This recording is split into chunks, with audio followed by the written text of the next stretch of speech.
Hi, I'm Flaming Fish, and Soton just sent me a spooky document. I'm gonna assume you've already seen their video, so I won't go into too much detail as to how much it pained me to translate out of their quirky little language. Instead, I'll read out a selection of a few notes I wrote during the translation process. No clue what the T in Kakarot is doing. Wait, what? Why is the wall in both partitive and genitive? Whatever, I will ignore this for now. Maybe this is a plural nominative? If so, why is tall partitive? During their tall walls climb? As the talls were being built? As they climbed their tall walls. I have no clue what Nepal is trying to do. It doesn't take an ending, but it also is inactive, so it can't have the imperfect to active ending. Okay, so it's an infinitive that's possessed. So that first part before the comp is nominative, I think? I indicated your poor statement of this. Pazangain is messing with me because what is it agreeing with? I'm praying like crazy that particles modify the things before rather than things after. I don't know, I'm bad at telling what's supposed to be the head. Wait, now I'm kind of thinking I'm indicating your bad statements. Are we really doing the he said, she said stuff right now? Nasam is doing the same thing as Nepal where it just doesn't have a suffix? It's infinitive, actually, okay. As I was going, they didn't uncover that they would have stated that I indicated your poor statement. Oh, genitive is sequential, that's smart. Okay, so there's a chance Minkin is infinitive in the genitive? Going and finding out are like the same thing in this culture, so maybe not going uncoveringly is not realizing. They said that I'm indicating your bad statements, but they didn't find out when I found out. Nothing is agreeing, like at all. Soton, please stop making typos. Okay, motivation is a lot easier if I just say it's like slaying a dragon. Die, I hate you, I'm gonna get all your gold. Oh yeah, it's a great idea to make unrelated morphemes be exactly the same. I love that. Na for possession and intransitive inactive makes me violent.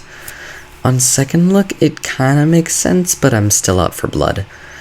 I just realized transitive verbs also have pretty much the same morphemes. So yeah, I think that was an overall positive experience. I think the biggest thing that contributed to this was that I didn't really know too much about morphosyntactic alignment and especially split S. Sometime in the process, people were gossiping and saying stuff like, have you heard of Soton's new clong? It's absolutely horrendous. But to be honest, I don't really understand how cursed it was because the unspeakable horrors beyond my comprehension were beyond my comprehension. At one point, someone sent this heavenly chart that explained everything beautifully, but at that point, I was so sick of Soton Speedlang that I kind of just continued to translate everything based on context. Once I had a rough semantic translation done, it kind of didn't make any sense, so I prettied it up a bit and turned it into the following. Dearest sibling, they're climbing up the walls of the tall tower. It's made of stones which act as footholds for the climbers. The thunder is getting louder. When I confessed to my spouse, they went dead silent. They said that I indicated your faults, but they didn't know what I knew. I'm scared that these people are soon going to find out the ugly truth. I pray I'll still be here by the time the moon rises into the clouds over the horizon. I will love my friends until the break of day.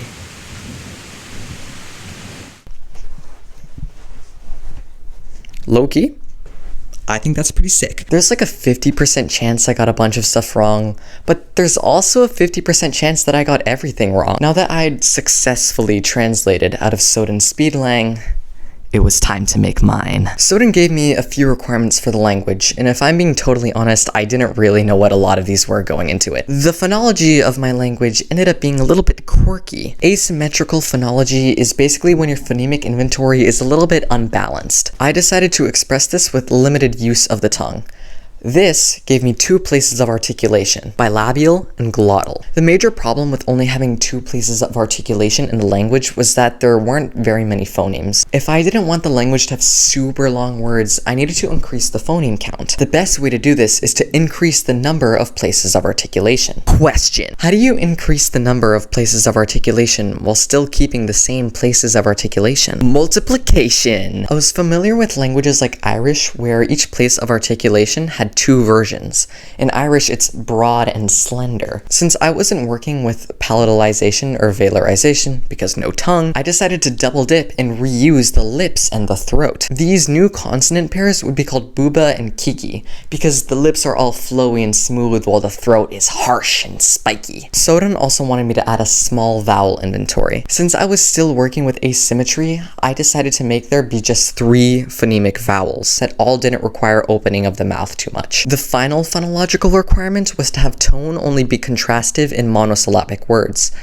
This meant that I needed tone. Again, keeping with asymmetry, I made it so that tone always rises and never falls. The syllable structure of this language is a consonant followed by a vowel, followed by another consonant with the same place of articulation as the onset. The vowels might also round if they end up touching a booba consonant. Additionally, I made it so that bilabials prefer to be booba and glottals prefer to be kiki. Like Irish, swapping a syllable from booba to kiki will have a grammatical effect. Orthographically, this switch is marked with a special symbol, so it'll be easy to spot. Every nominal is either an argument or a modifier. Hi, editing Flaming Fish here. I totally forgot to mention that there's a special suffix that goes onto arguments. Alright, bye, thanks. Arguments relate to the verb, while modifiers modify arguments or even other modifiers. Soton requested that I have case stacking, so I decided to express that with case displacement. Every nominal inherently has a case, but the case morpheme is not directly attached to the word. Instead, the case marker goes to the word's head. This means that a modifier's case marker would be tacked on to whatever it modifies. An argument's case marker would go on the verb. The order that the case markers are added to the verb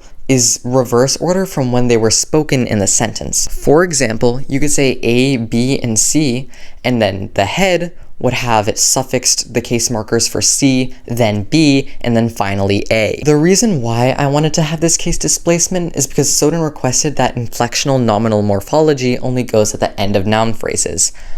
I decided to go a little above and beyond for that and put everything beyond the end of noun phrases. Besides this case displacement, I also felt the need to add true stacking. Modifiers cases stack all the way up to the argument, but the verb only inflects for the cases of the arguments in the sentence. If a stacked case marker would be redundant to say, its sharpness would swap from booba to kiki or vice versa. Modifiers and arguments have different kinds of cases that they can fall into. This is because it doesn't really make sense for a modifier to be a doer of a noun or an argument to be like a genitive modifier of a verb. The modifier cases are genitive, benefactive, possessive, ornative, and locative. The argument cases are direct, dative, temporal, and genitive. Yeah, I kinda lied about the whole arguments can't be modifiers thing, since they can absolutely act like what we call adverbs in other languages. I also added a last minute addition where you can just put like a name and then a comma at the beginning of a sentence or something to make a vocative. The argument cases all end in a vowel, meaning that they have room in the syllable for a person clitic. The person clitic marks for person and number. This is really important for pro-dropping. As you could probably tell by now, there isn't a distinct word class for adjectives, adverbs, or prepositions.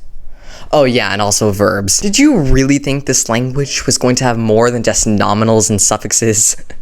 Think again. Soton's requirements mandated me to have light verbs be derivational affixes. I expressed this by making it so that verbs are formed by applying one of 5 suffixes to a nominal phrase. These suffixes have English equivalents of be, have, go, get, and give, and each of this slightly changes the semantic meaning for when you turn a nominal phrase into a verb. Verb suffixes can totally go at the end of entire nominal phrases with modifiers and all. Pro-drop can happen if there are more suffixes on the verb than arguments in the sentence. If there are too many suffixes, it's implied that there are some silent words at the beginning of the sentence that correlate with those additional remainder suffixes. Since argument case markers inflect for person and number, you can totally tell the identity of the dropped argument. This also kinda technically means that this language is polysynthetic, I guess? The main reason why I wanted this language to be simple and fun was so that I could have it be translated out of quickly, allowing me to give some more interesting features to Lanru, who will be coming after me. I ended up finishing the translation roughly 20 minutes before the deadline, so I had plenty of time to copy it all into a doc and then not change the font into something horrendous like Babus New, and then forget to remove it from some of the tables and then accidentally send the entire thing to the whole chat instead of just Soton. Okay, so I may have been 2 minutes beyond the deadline when I had to send it to Soton instead, but it's fine, I think. Lanru said she wasn't gonna look at it until later anyways, so I think we're fine. In the end, it sounded like this.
So what did we learn? I think the biggest thing this really taught me was how weird morphosyntactic alignments can get. I don't want to get too technical in this video, but that legendary chart really opened my eyes as to how language can be expressed in a bunch of different ways. I'm making this video a few months after my leg of the relay happened, and since then, I've actually made a conlang with an interesting morphosyntactic alignment system that I'm really proud of. So yeah, thanks to Soton for the inspiration. Secondly, I learned that these kinds of activities are really good opportunities to learn new things. As I said before, I wasn't too familiar with a lot of the features that Soton prescribed me. I was able to discover a lot of neat stuff that I probably wouldn't have stumbled upon on my own. But there's loads of really cool language stuff out there that I haven't heard of, so I'll be sure to check out more of these kinds of events in the future to gain some of that elite knowledge. Thirdly, I understood that it's okay to be out of your depth in something. I think I may be the least competent conlanger in this relay, but in an event all about having fun, I think butchering the translation might make for some pristine quality content. Like, for me, the difficulty levels of an easy conlang and a hard conlang are just so unbelievably high anyways that I probably wouldn't be able to tell the difference between the two. Teaching a frog how to count and teaching it how to do calculus would leave it equally confused, you know? Finally, I learned that I should probably get better with deadlines. I am definitely not making this video right before the time it's due. Thank you very much for watching. I had a lot of fun making and participating in this. Don't forget to check out Lanru's video coming up next. I have heard that there is some really interesting stuff in there. I actually haven't been informed as to what the final text will turn into, so I am super excited to see what everyone has in store down the line. So long, and thanks for all the fish.